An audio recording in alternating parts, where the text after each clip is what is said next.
Welcome to Velog number 7. This is the OTE Nutrition Special, where we will be introducing Annie Simpson, who's going to be taking your Sportive nutrition questions over the next 10 or 15 minutes. So let's get on with the show.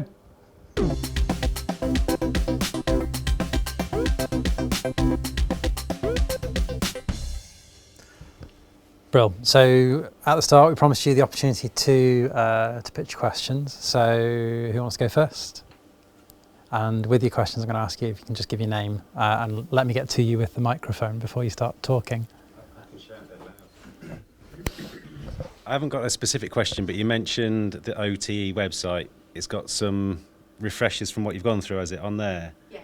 So if anyone's missed anything, Definitely. if we hit that, you can kind of pick everything up. Yeah, on the website there's loads of different sort of blog articles that break that down into all the different sections. So it'll go through your hydration, your energy, recovery, and there's sort of fuel guides as well on there. So there's a lot of information, and there's sort of a protein calculator, so it can work out for your weight, sort of how you could put that into your day and things like that. It's worth checking out. So yeah. You're on about snacks and the likes of that. What's the better off-the-shelf stuff to look for, rather, because obviously if you go into Lidl, Aldi or other places, they don't sell these kind of stuff. So, you know, what's the best one to avoid and what's the best ones to go for?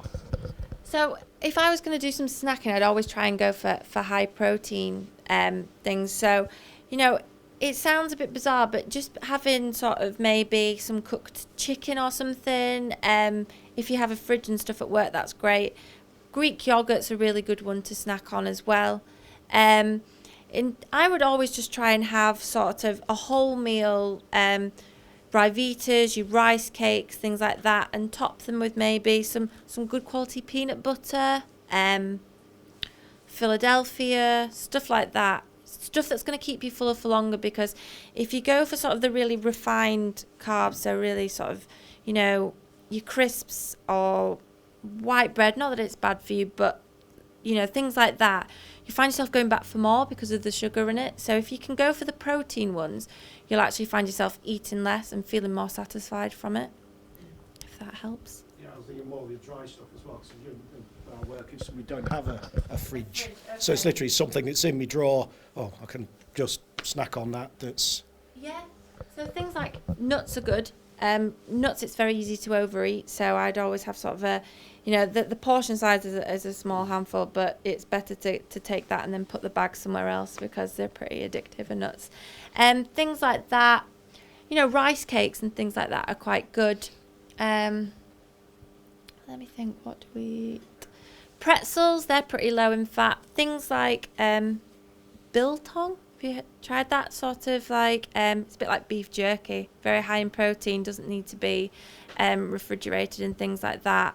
They can be options as well. Does that help? Alistair, I think you had a question.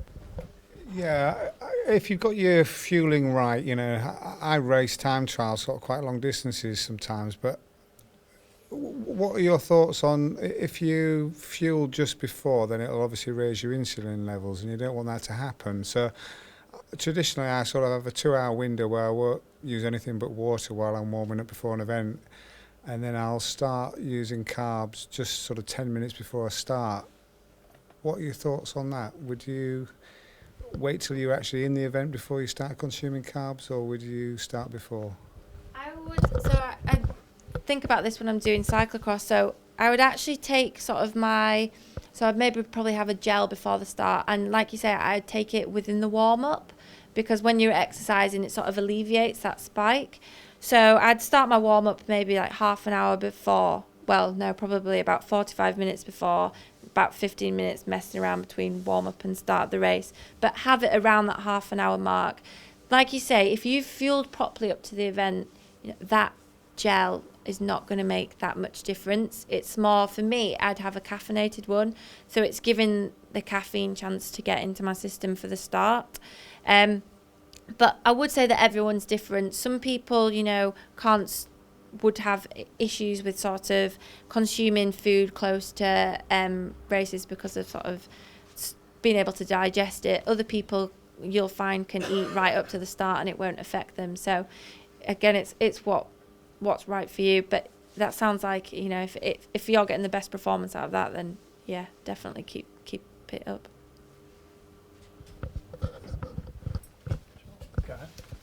Just on the hydration point, if I do an hour turbo and this is my weight at the start and this is my weight at the end, will that tell me how much water I should be consuming during that hour? Sorry, I think I missed explain that. So, yeah, if you say in that time you lost a kilo, okay, what they would say is to consume, that would equate to a litre.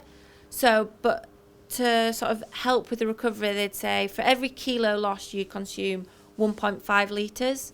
Okay, so obviously if you've drunk during that turbo, you'd have to take that into account. Okay, so you'll have lost that as well. But it's about, yeah, for every sort of kilo you lost, they'd say replace with 1.5 litres of fluid. Okay, do you have any more questions? Sure. Yeah, good evening. You mentioned about sort of optimum carbohydrate burning during high intensity events might be as high as sort of 60 grams of carbs per hour, and even marginally more for somebody of the well-built frame. If we were maybe focusing on a medium intensity sort of, say, 3-hour ride, Yeah. I'm initially sort of surprised that even if we sort of said, well, even if we sort of went down to 2/3 of that maybe somebody like me would even imagine maybe burning 120 grams of carbs or taking in 120 grams of carbs maybe in a 3-hour ride. Oh, you'd be surprised what you'd burn off. Like, I would definitely say for a 3-hour sort of moderate intensity ride, definitely looking towards that 50-60 mark. And what I always say with, if you can put that energy in, chances are you'll be able to ride at a higher intensity, so you'll end up burning more calories anyway if the energy's there to use. So yeah, you'd be surprised how many calories that you can burn. And for every sort of 1 gram of carbohydrates, it equates to 3.75 or 4 calories. So you would definitely burn it off for sure. I've got a follow-up question then, if that's all right. Yeah.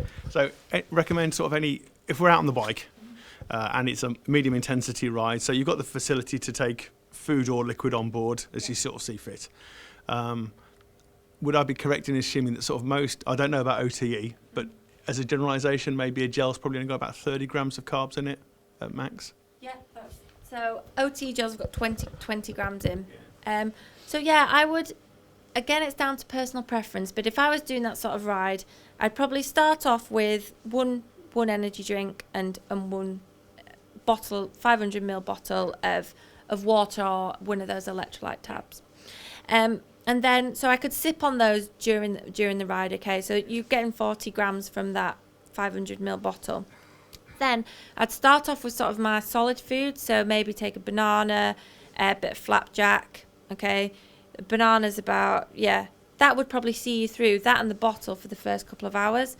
Then I always take an emergency gel because, you know, it's always good to have it there to call upon, and probably just save that for the last hour, half an hour, and that should see you through to the end. So it's not that much when you think about it in terms of grams of carbs. You know, a flapjack could have 40 grams of carbohydrates in, your gels 20, drinks 40, a banana, depends the size, but you know, 30. Yeah, so a 500ml bottle of energy drink would have 40 grams of carbs. If it was an energy drink, yeah. But if it was a tab, it wouldn't have any in. no, zero. Yeah.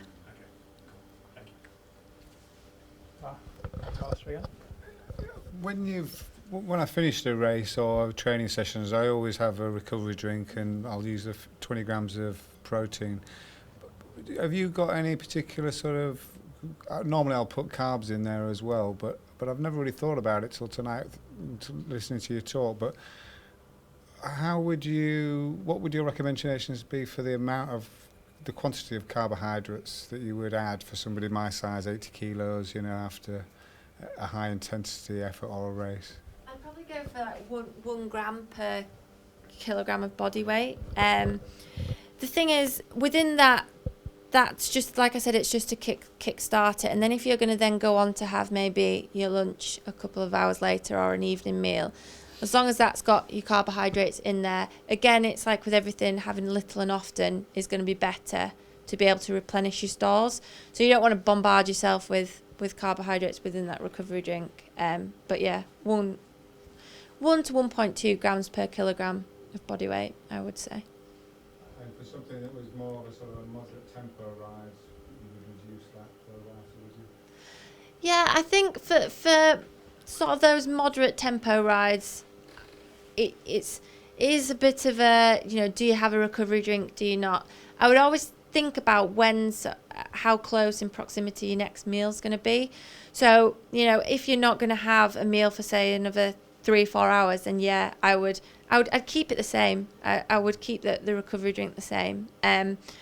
But yeah, if you were maybe going to get back and maybe have an hour to your lunch and the session wasn't that intense, then you could probably get away with just having your lunch at that time, if that makes sense. What advice would you give for multi-day events, fueling and recovery? Right, yeah, so for multi-day events, recovery is going to be massive. So it's about making sure you start your recovery as soon as you finish. You need to sort of optimise the time in which you can recover. Are we talking about like cycling? Yeah. So, yeah, I'd say straight after the stage, your recovery drink straight away, and then sort of maybe when you're travelling back to accommodation, things like that, have your lunch, your meal, and think about having sort of then another snack, sort of small snack before your evening meal, because you really need to replenish those carbohydrate stores. Then another good tip for things like that is having sort of that 20 to 25 grams protein portion before you go to bed, because by having that just before you go to bed, it sort of helps to continue that recovery process overnight. So then hopefully the next morning you can wake up, have a decent breakfast, something within, you've got to give it time to settle, but again, everyone's different with that. High carbs again, and you're ready to go. And fueling, definitely in those sort of races, fueling from the get-go, okay? So not waiting again until, you probably after a couple of days get sick of eating, but it becomes more important to start eating. And it might not be on the hour every hour, it might be something every half an hour. It's going to depend on sort of how you're feeling, okay? Okay, great. Any more questions? Okay, that's brilliant. Quick one for me just to wrap up. You mentioned a couple of things in the talk there about eating's cheating, and I just wanted to wrap up.